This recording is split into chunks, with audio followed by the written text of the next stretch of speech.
ሰላም ጤና ይስጥልኝ የምንጊዜ ሚዲያ ቤተሰቦች ያለፈው ማክሰኞ ሰኔ 4 ቀን 2016 ዓ.ም በካናዳ ፓርላማ የዓለም አቀፍ ሰብአዊ መብቶች ንዑስ ኮሚቴ በኢትዮጵያ ሰብአዊ መብት ጉዳይ ላይ ውይይት ማድረጉ ይታወቃል። በዚህ ውይይት ላይ የተለያዩ ወገኖች በግለሰብና በቡድን ተገኝተው ምስክርነታቸውን አቅርበዋል። እኛም ታደምጡት ዘንድ ወደ እናንተ አቀርበነዋል። ተከታተሉን። I'd like to welcome our witnesses as an individual. Ioannis Bilou, former international chair of the Ethiopian Prime Minister, and also former deputy of the global manager for the World Bank by video conference.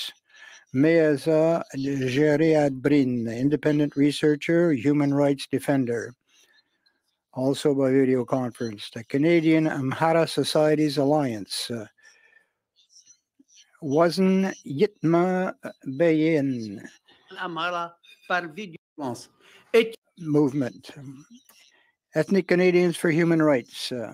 Simona Jereme, chairperson. Johannes Berhe, member. Security for Justice for Tigrian Canada. Kedain Jebri Mariam, former chair and current board member. Now, in about a few minutes, 4 minutes, you'll be allowed to make your presentation, and then we will go through a period of questions. I'd like to open the debate now, and now let me ask the members.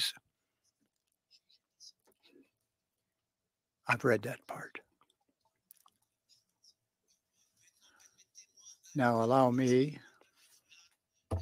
unanimous consent to go beyond the 5:30 until 6, and if you would like to go even beyond, I would like to have unanimous consent too. Thank you. Thanks for your understanding. And now I would like to invite Mr. Ioannis Bilou. You have the floor for 4 minutes, please. I would like to ask you to respect the time because we have restriction on time this time, please. Go ahead. It's Mr. Samane, not me. No, Ioannis Bilou. You call Ioannis. Ioannis Bilou, okay.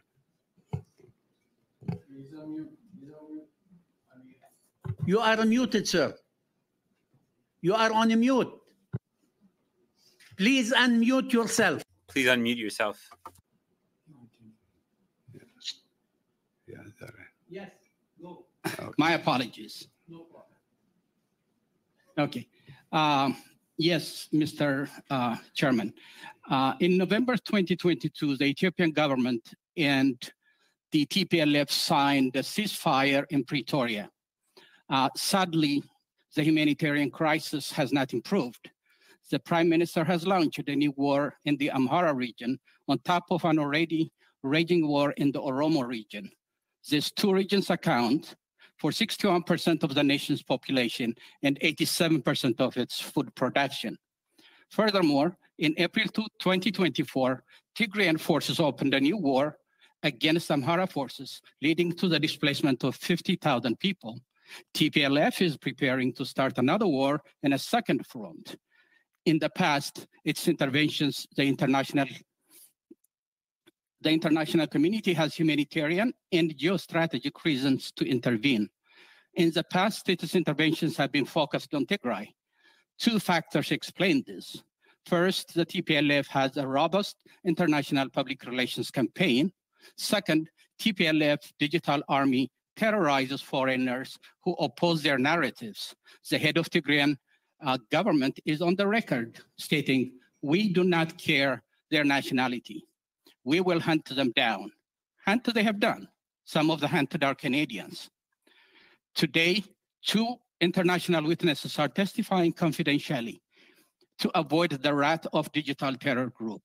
TPLF has effectively silenced foreign experts. As a result, its narratives domain international attention. There is no question that the people of Tigray have suffered unimaginable atrocities. So have the people of Amhara and Afar. The international community must not become an arbiter of genocide claims and counterclaims. It must learn from the Amnesty International. In 2021, Amnesty International issued what it characterized as a compelling evidence for war crimes and crimes against humanity. Their report was based on 41 survivors and 20 eyewitnesses. 2 weeks later, a senior Amnesty International official admitted the evidence was false. When 61 witnesses repeat the same false story, it's obvious that the story was scripted and asserted to boost TPLF's genocide allegations. This did not stop the New Lines Institute from referring to the proven false evidence 11 times. Further, the report extensively used material compiled by TPLF's foreign advocates. 3 such advocates were referred in the genocide report for a total of 24 times. Meanwhile, prominent foreign experts with differing views were completely shut out. The New Lines Institute's report on genocide in Tigray is based on unverified information at best. At worst, it fails to pass the test of impartiality and ethical integrity.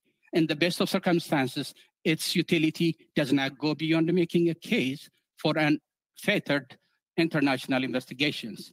This committee can have an enormous positive impact on the lives of all Ethiopians by advocating for such investigations of an international investigation by credible and mandated UN agencies. Thank you, Mr. Chairman. Thank you. Thank you for respecting the time. Now, I would like to invite Mr. Meyaza Jebri-Medhin. Mr. Jebri-Medhin, you have the floor for 4 minutes, please. Thank you so much, Chairperson, and I appreciate the committee for inviting me to provide an update on the dire circumstance in Ethiopia, but particularly in Tigray. While the world's attention has moved away from the conflict in Tigray after the 2020 cessation of hostilities agreement, the stateless genocide against the people of Tigray persists.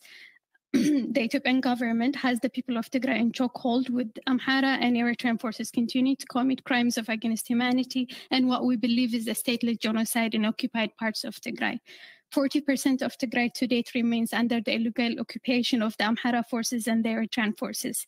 In areas where these forces are present, human rights violations continue in grave violations, particularly in the bordering area between Eritrea and Ethiopia. Eritrean forces continue to sexually violate Tigrayan women in order to further terrorize the community. This also puts a very critical risk on the minority groups of Europe and Kunama, which are very small in number and are facing real extinction. We call upon the Canadian government not only to put pressure on the Ethiopian government, but also to impose sanctions on the Eritrean government so that the people who have continued to suffer gross violation of human rights can get relief. We also wanted to bring your attention to the fact that the Ethiopian government, alongside with members of the international community, have been putting an immense pressure on the fact that there needs to be disarmament, while ignoring the fact that 40% of Tigray remains under the illegal occupation of the Amhara and Eritrean forces. It is to be remembered that the Pretoria Agreement outlines that disarmament needs to happen in side by side with the full withdrawal of all foreign forces from all parts of Tigray. However, like I said, the fact remains that the Ethiopian government has allowed it for the Amhara forces and Eritrean forces to continue brutalizing the people of Tigray and the occupied parts of the region, particularly in Western Tigray and Eritrea. Human Rights Report, Amnesty International, and others have provided conclusive evidence that violation of human rights continues to persist to date. It is upon the international community, particularly member states of the EU, the United Nations, but particularly Canada, to ensure that human rights are respected no matter when or where. In Tigray, human rights have become a tool to push political agenda by the Ethiopian government. What's happening in Tigray is a catastrophe, a genocide that has been led and orchestrated by the Ethiopian government alongside its regional, international, and local actors, particularly the Amhara militia and the Amhara forces. It is upon the Canadian government again to put human lives first and to enforce and push for the Eritrean government to leave the territories of Tigray, but also for the Amhara forces alongside the Ethiopian government to be held accountable using international mechanisms. The circus that the Ethiopian government is leading under the guise of transitional justice does not have legitimacy nor acceptance by the people. Survivors of the conflict-related sexual violence, the massacre, man-made famine, and other atrocities in Tigray continue to call for internationally mandated justice and accountability mechanisms so that they can have a chance at getting redress. The world, particularly countries like Canada, have failed the people of Tigray in averting the genocide, but they have the chance to ensure that they get justice for the crimes that they sustain at the hands of the Ethiopian, Eritrean, and Amhara militias. Thank you very much. Thank you. Also, thank you for respect. Yitna Bayan from Canadian Amhara Society Alliance. You have the floor for 5 minutes, please. Go ahead. Thank you very much, Chair, and I would like to thank also the committee members for inviting the Amhara voice in this hearing. Speaking of the current situation in Ethiopia, there is only one war conducted under state of emergency, which is the war on the Amhara people that started in April 2023 and was launched in a coordinated manner by the Abiy regime, Tigray People's Liberation Front, TPLF, and the Oromo Liberation Army, OLA, following the war in North Ethiopia. For more than 13 months, the Abiy regime subjected the Amhara people throughout Ethiopia to unlawful state of emergency and put them under siege. As a result, thousands have been arbitrarily killed, subjected to weaponized rape, collective punishment, hate speech, and profiling, arbitrarily imprisoned and held under cruel, inhumane, and degrading conditions. Civilian infrastructure, religious and cultural sites have been deliberately targeted, including those protected as World Heritage Sites.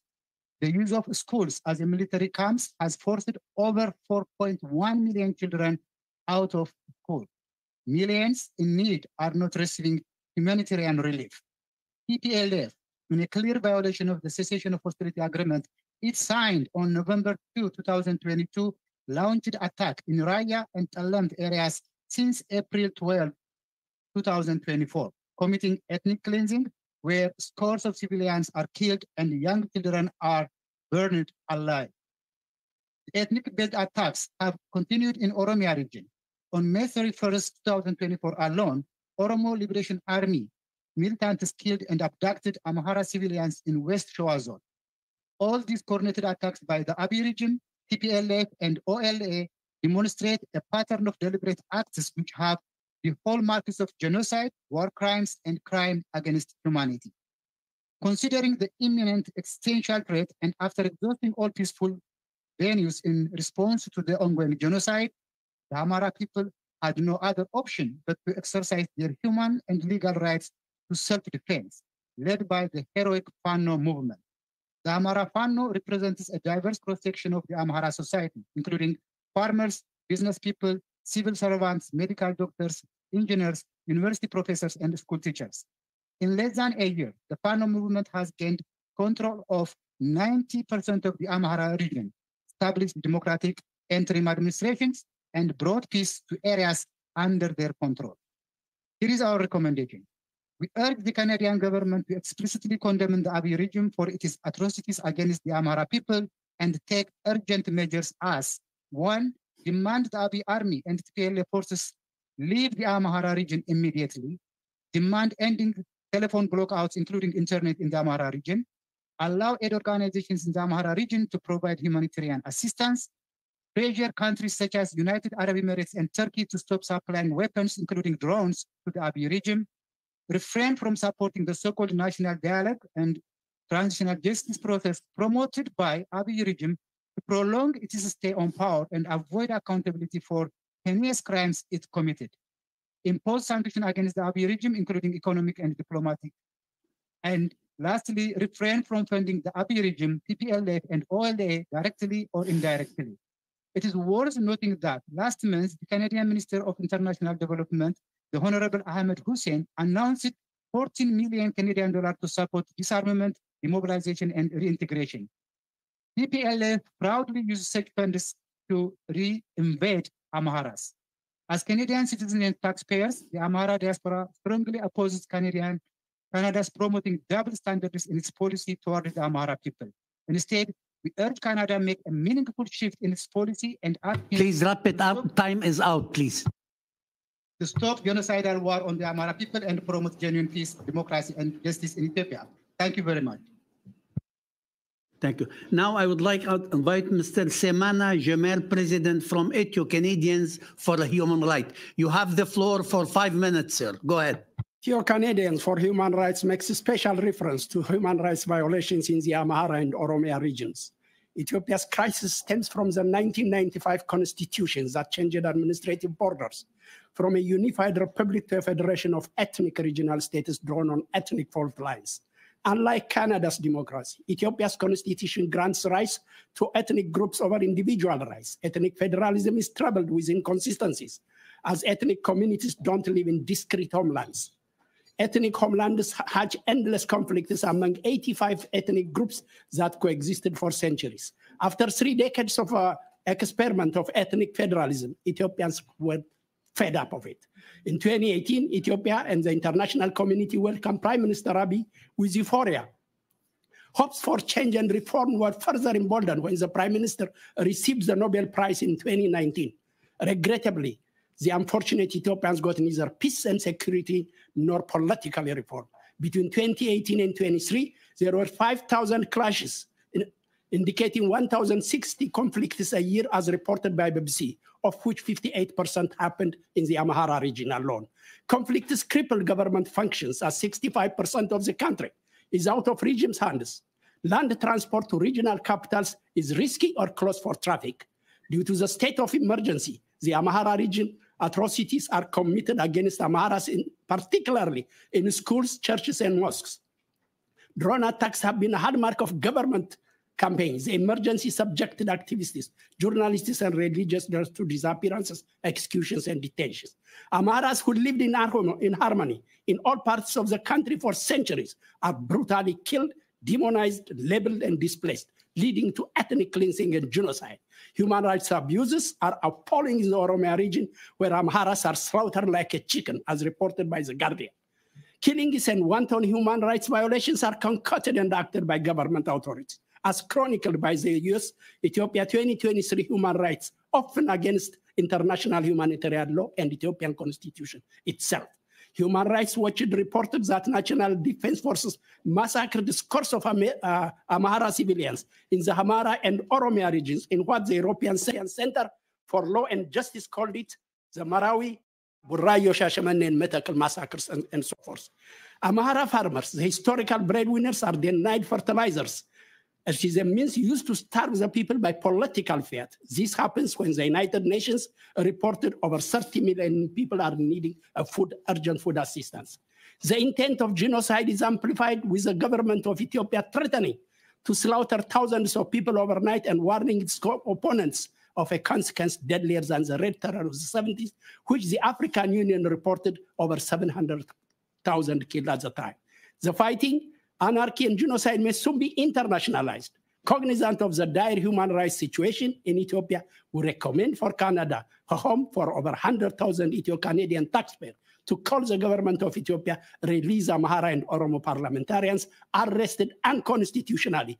For example, Christian, Johannes, Taye Denda, and Dr. Kasa, and release all Amhara, Oromo, and all political prisoners, journalists, activists, and opinion leaders, and lift the state of emergency in the Amhara region to establish an all-inclusive transitional government.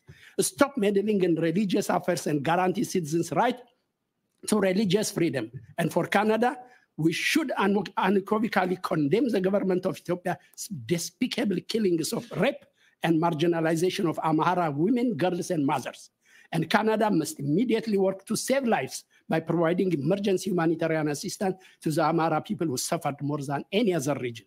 Canada that helped Ethiopia. Can you wrap it up, please? Time is over. Can you wrap it up, please? Thank you.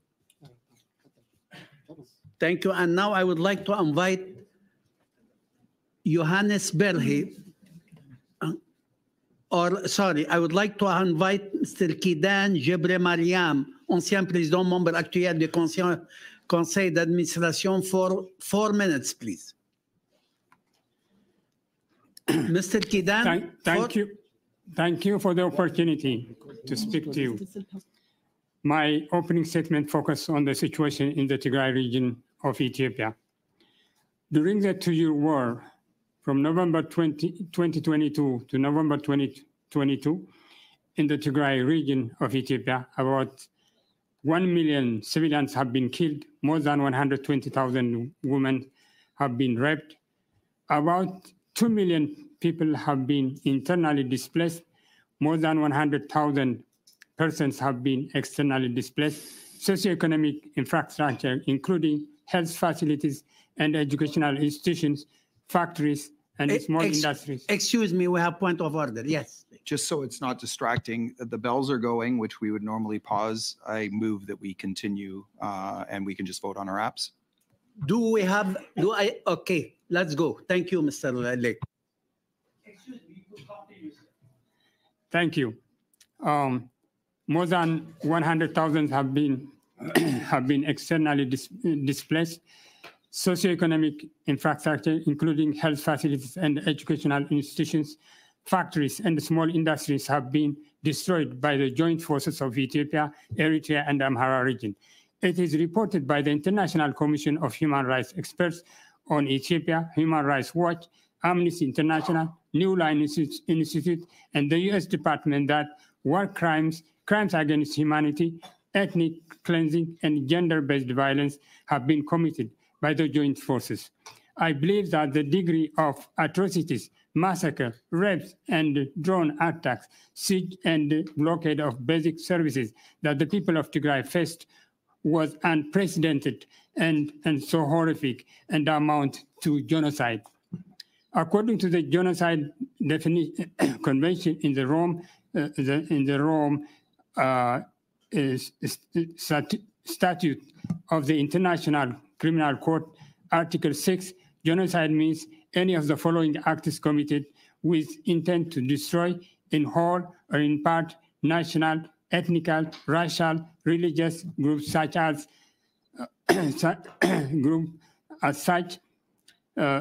A, killing members of the group, causing serious bodily or mental harm to members of the group, C, deliberately inflicting on the groups, and so on and so on. In the interest of time, I'm going to proceed to the atrocities committed in the Tigray region of Ethiopia clearly meet the above definition of genocide. Tigrayans have been killed, massacred, based on their ethnic identity. Tigrayans, women and girls have been raped, gang raped, causing them physical and mental harm, and denied access to all basic human needs, including food and medicine, deliberately inflicted on the Tigrayan children, women, girls, boys, elders, condition of life calculated to bring physical destruction, incited hate propaganda by the Prime Minister Abiy Ahmed that Tigrayans are daylight hyena, cancer, and weeds, and by Daniel Kibret, who is an advisor of Abiy Ahmed, cited that Tigrayans as evils and ghosts and must be exterminated from the face of the earth and erased from our mind. During the rapes and gang rapes, the rapists put unimaginable objects with the intention to damage Tigrayans' women, girls, and girls' productive organs to prevent them from giving birth. As reported by Human Rights Watch, Tigrayans in Western Tigray were told by Colonel Dammeka Zewdu, who is the head of the security in Western Tigray, and his allies, we will erase you from this land. Pekka Haavisto, the European Union's special envoy. Excuse me, time is out. Can you few seconds to wrap it up, please? He said that Tigrayans will be wiped out. Tigrayans will be wiped out for 100 years. Thank you. Thanks for all witness. Thank you for your good intervention. And now I would like to open the floor for a question and answer. We start with Mr. Majumdar. Mr. Majumdar, you have the floor for 5 minutes, please. Thank you, Chair, and thank you all for describing what is obviously a very complicated conflict affecting many communities. Let me start with Jonas Biru, if I might. You've been a long-time author about the Horn of Africa and its issues therein. And you've been warning about the kind of violence we've seen unfold for years. So let me ask you, what would you say is the strategic asset that is Ethiopia in the Red Sea region. The conflict in this country has the potential to spill out with much larger consequences for the region geopolitically and geoeconomically. Could you perhaps take a step back and give us a picture as to what's really on the line here and who some of the players might be? Thank you so much. Yes, I think about 10% of the global trade goes through the Red Sea, and about 40% of the trade between Asia and Europe is channeled through the Red Sea. And Ethiopia is an anchor nation because of its size and population to the entire Horn of Africa. I believe the European Union representative for the Eastern African countries once said, Ethiopia is not like Yugoslavia. It doesn't implode in. If Ethiopia collapses, the whole region would collapse. So this is really a very serious catastrophe in the waiting. But beyond that, beyond the trades, 128 million people are facing a threat of genocide. What we are hearing here, unfortunately, my Amhara and my Tigrayan friends, you hear them, the Tigrayans saying everything that has been done to them, but they say nothing about what they have done. The same thing with my Amhara friends. They talk about the atrocities they faced, but they do not say what the Amhara has done. If you look at international reports, no one is a victim here. Each is a victimizer and a victim. Until this kind of mentality from our compatriots, particularly in Amhara and Tigray, stops, this crisis will continue. And at the end,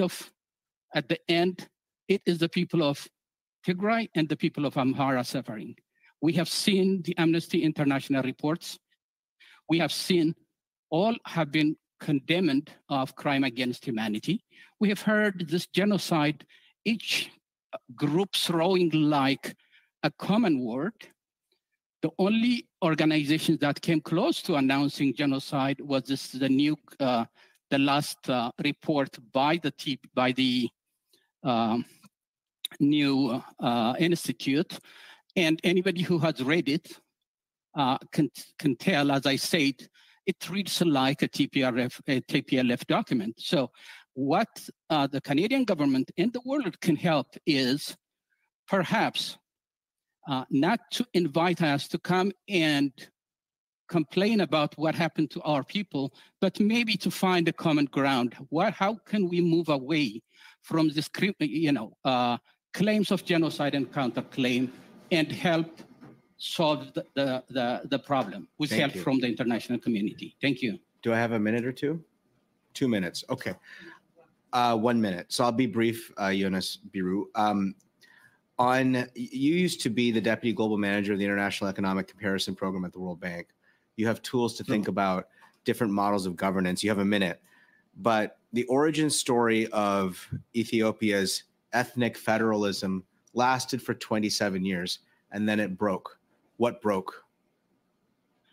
Well, it broke because it moved sovereign power from we, the people of Ethiopia, to we, the tribes of Ethiopia. After 3 decades or 30 years, Ethiopians started to think as ethnic groups or tribal groups. And that's exactly why we witnessed here today. Our Amhara friends are talking about only Amhara. Our Tigray friends are talking about only Tigray. So we have federalism in Canada, in many parts of the world. The Ethiopian federalism is unique in the sense that it treats the people of Ethiopia as peoples, as if they are different. So that created this animosity across ethnic groups. And we have now come to a point where we cannot solve this process by ourselves because we have locked in a permanent kind of political equilibrium from which we cannot break by ourselves. Thank you. Thank you. Thank you. Thank you. Time is over. Now I invite Mr. Ali Ehsasi to take the floor for 5 minutes, please. Thank you very much, Mr. Chair, and thank you to all our witnesses. for your testimony. I think it would be fair to say that we had all hoped that the agreement in 2022, the Pretoria one, would put an end to the suffering throughout Ethiopia, but that unfortunately has not been the case. To start off with, if I could ask Mr. Beyene, why is it that the Amhara did not participate in those peace negotiations? Thank you very much. That's a very important question. The Amharas have done a lot of efforts to be part of the agreement discussion, but they were refused. They were systematically excluded from participating on that Pretoria agreement. And that's exactly why the Cessation for Hostility agreement has failed. It failed and it's doomed to fail from the get-go because it is very excluding the Amharas and other key partners. It was an agreement between the Abiy regime and TPLF.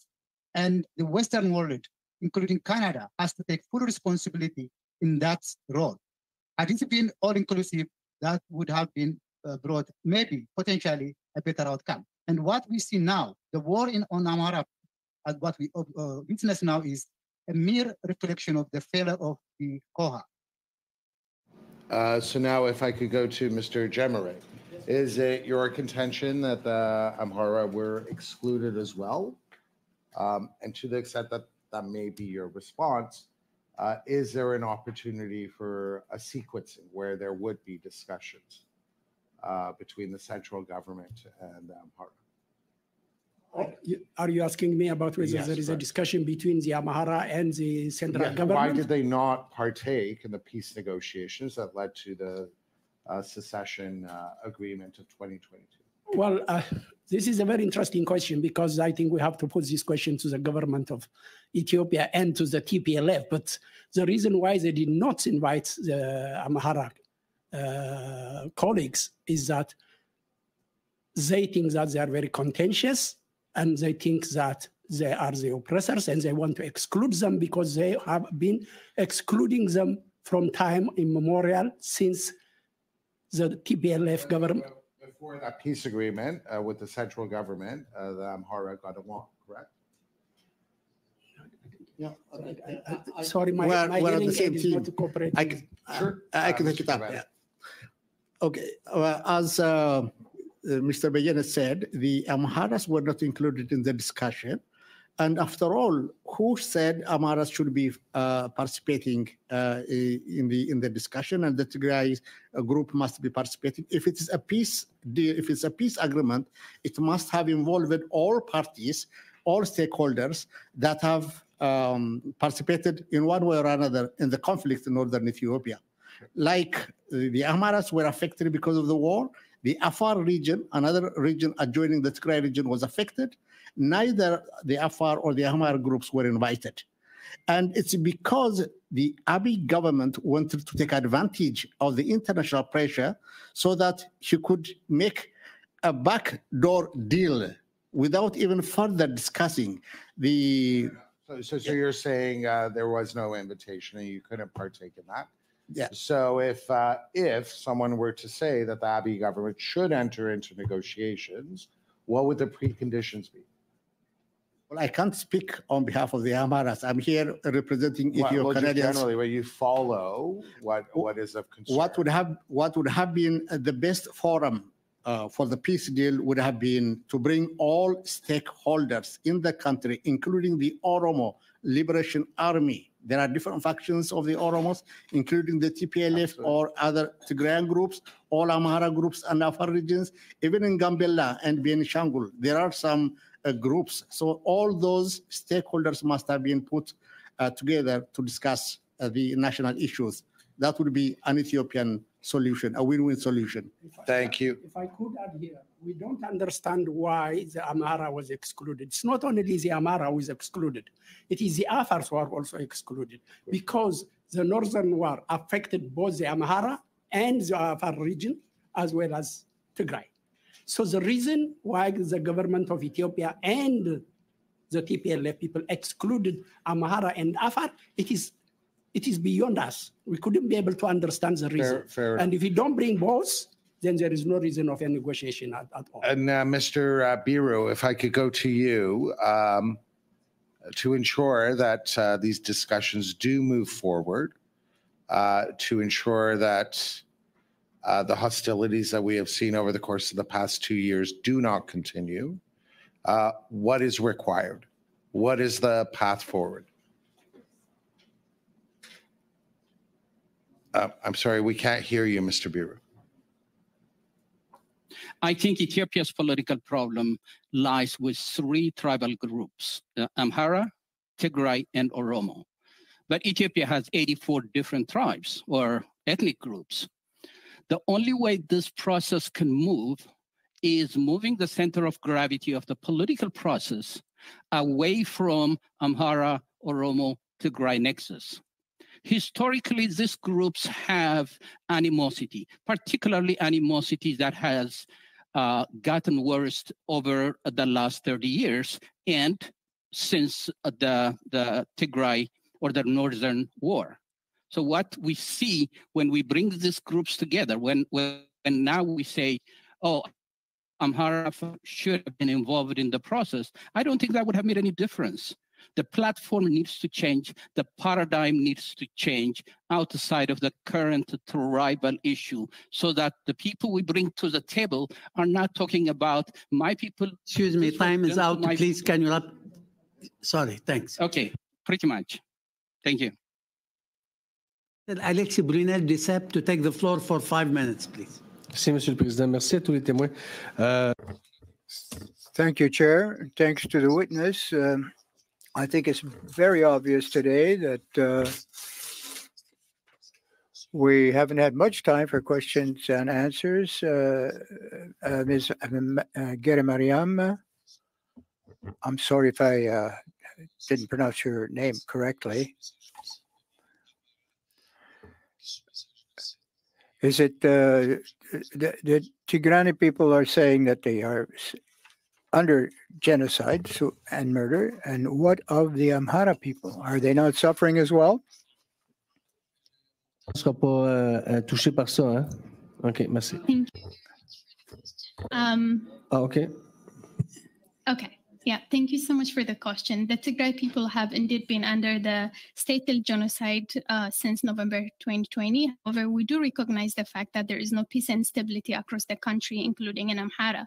We do understand civilians across the country are being targeted by the federal government alongside different political actors in the country, which is why we continue to call for an internationally mandated justice and accountability mechanism that would not only look into the crimes that are being perpetrated across the country, but also hold the actors accountable. That is why the Tigray people, alongside our academicians, intellectuals, have been pushing for the mandate of the ICRI to be extended. However, fellow Ethiopians have been working against that, but it's really encouraging to hear people being interested in justice and accountability, because I do agree with the fact that people in Amhara, Oromia, and Tigray are suffering, but let's not confuse the fact that the people of Tigray have faced a genocide that has resulted in the massacre and deaths of over 500,000 people, and the people of Tigray still continue to be under the illegal occupation of all warring actors. And I also wanted to bring to your attention the fact that Tsalemti and Raya are indeed parts of Tigray. They do not belong to the Amhara region, and hence why there isn't really any proof that there is a continued massacre laid against people that are not from Tigray in those particular areas. But all of this can be settled if there is an internationally mandated independent mechanism that will look into the crimes that are being alleged here today. C'est à vous, Monsieur Kidane. Mr. Kidane, go ahead. Mr. Duceppe, I think it must be understood that the people of Tigray was under 360 siege. Tigray was under siege. That must be clearly understood. During that siege, from every direction in Ethiopia, the Amhara forces, the Oromo forces, the Afar forces, and the Eritrean forces, the Somali forces, and of course the Eritrean force, the Ethiopian forces, all of them were against Tigray, and Tigray was under siege. It was blocked. Internet was blocked. All basic services were blocked completely. So that's why the situation of Tigray is very different in terms of the intensity, the degree of atrocities, and also it is only the Tigray that foreign forces came to fight, to commit genocide against the people of Tigray, not in Amhara, not anywhere. But I agree, I sympathize that there is no peace. The Amhara people, I have sympathy for the Amhara people and for the Oromo people. But the thing is, it must be understood that genocide has been committed on the people of Tigray. Thank you. Merci, Monsieur Kigane. Monsieur. Thank you, Mr. Kede. Mr. Biru, you spoke of incorrect reports from the New Line Institute because they were based on false testimony or testimony which seems to be quite far-fetched. Human Rights Watch, on the other hand, Amnesty International, the U.S. State Department have also provided reports. Do you think that these other organizations were mistaken in their conclusions?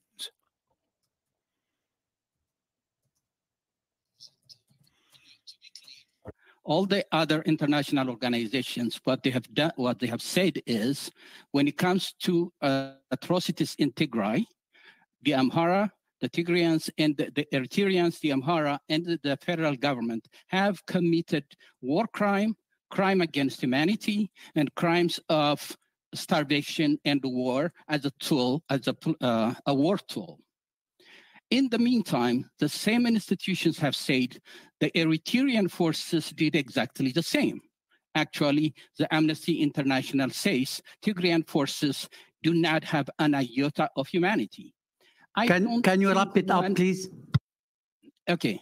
But when it comes to genocide, no credible report has come claiming there is a genocide in Amhara or genocide in Tigray. Donc rapidement, excusez-moi, j'ai pas beaucoup de questions, je veux pas être impoli. So I don't mean to be rude. Just a quick question.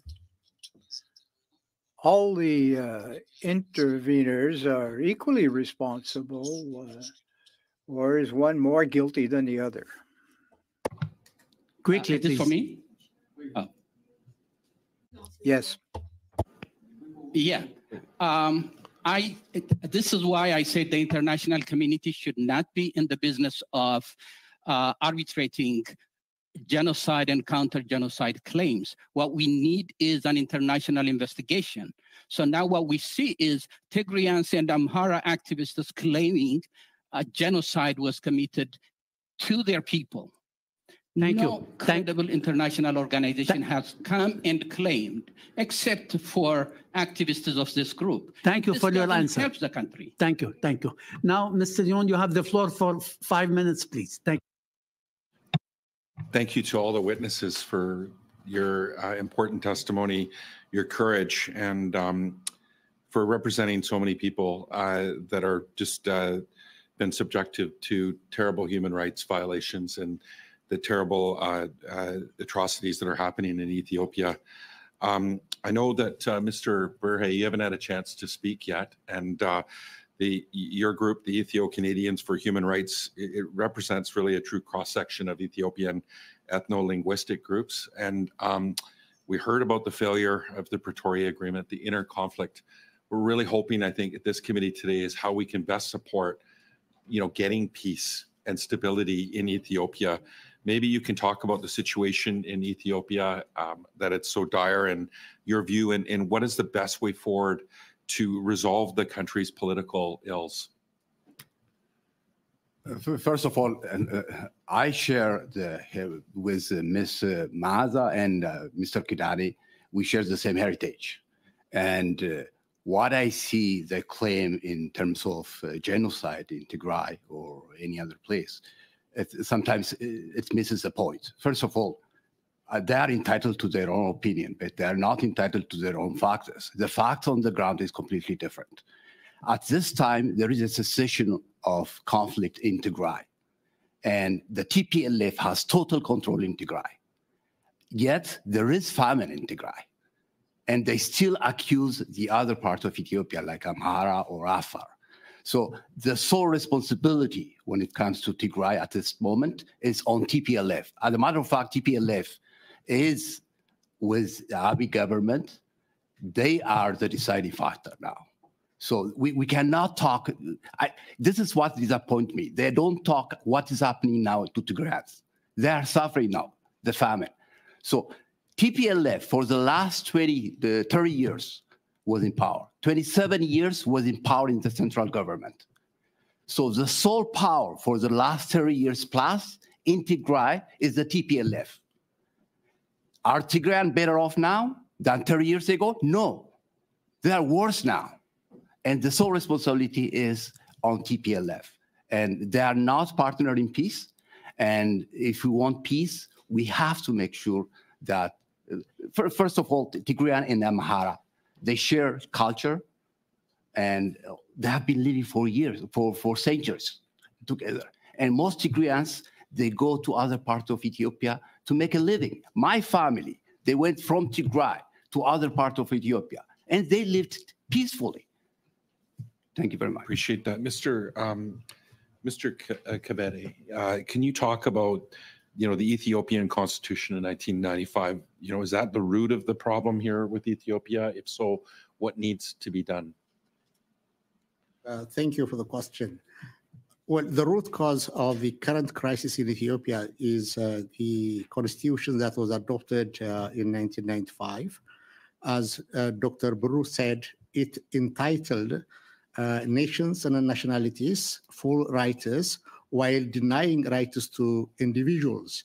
In which part of the world can you tell me a constitution beginning with we, nations and nationalities of this country? Our own country here, Canada, says we, the people of Canada. It does not grant rights to groups or communities. Individual rights are violated because of the constitution. And in no other country can you find a constitution that grants secession or independence to ethnic groups. It's only in Ethiopia, Article 39 grants full independence to any ethnic group.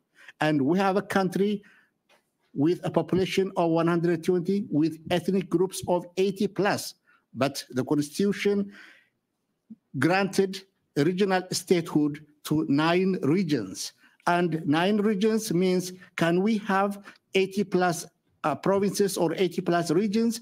What would those 9 regions do? So the current crisis is because the constitution violated the individual rights, and those individual rights have been removed from the constitution. Thank you. One more quick question, if I could, Mr. Jamari. Canada provides substantial aid to Ethiopia. The Prime Minister just met with President Abiy. Given the situation of the country now, should Canada stop aid to Ethiopia? What can Canada do in a very short response?